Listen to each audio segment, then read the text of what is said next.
moi, j'étais déjà connecté voilà, ce back-office. C'est pourquoi quand c'est lancé, j'ai plus besoin de me connecter. Mais je tiens à préciser, c'est important pour moi de le faire dès maintenant, comme ça vous n'aurez plus de problème après.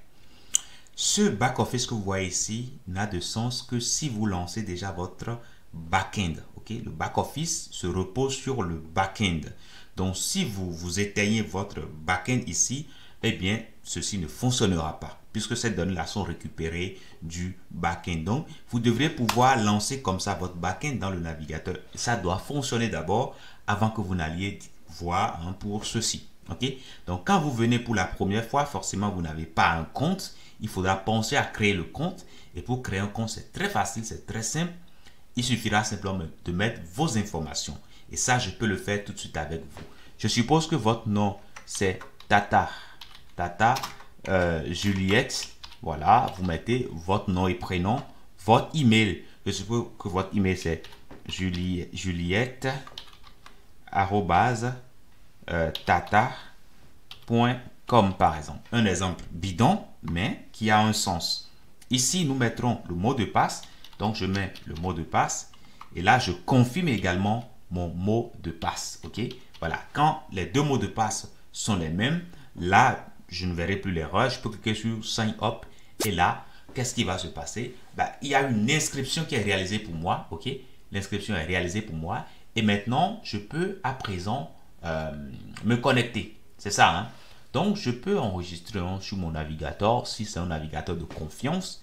Et là, vous voyez que ça me pré-remplit ça automatiquement. Donc, je vais cliquer sur Sign In ici.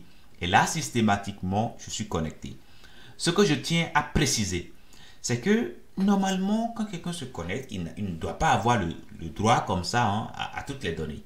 Donc, c'est justement pourquoi je vous dis que comme là, on est dans un cadre purement pédagogique, j'ai désactivé la sécurité. Cela va nous permettre, à n'importe quel étudiant d'ailleurs, de pouvoir rapidement accéder aux données et de pouvoir utiliser ces données-là dans le cadre du site que nous voulons créer.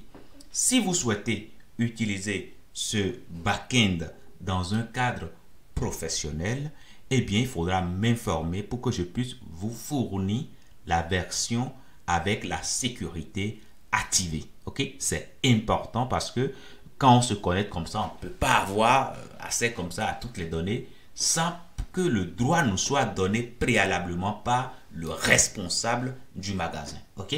Donc, vraiment, je ne cesse de le préciser. Ne prenez pas ce projet pour l'envoyer dans un cadre purement professionnel parce que sinon, là, n'importe qui se connecte, là, il voit toutes vos données. Et là, c'est pas du tout sérieux. Ok? Donc, ça, je tiens à le préciser. Donc, dès lors que vous arrivez à accéder comme ceci à la partie back-office, ça veut dire que c'est bon, ok? Vous n'avez plus besoin ici de chercher à comprendre quoi que ce soit dans ces fichiers-là. À partir du moment que ça fonctionne, c'est parfait. Je vous dis merci et à tout de suite.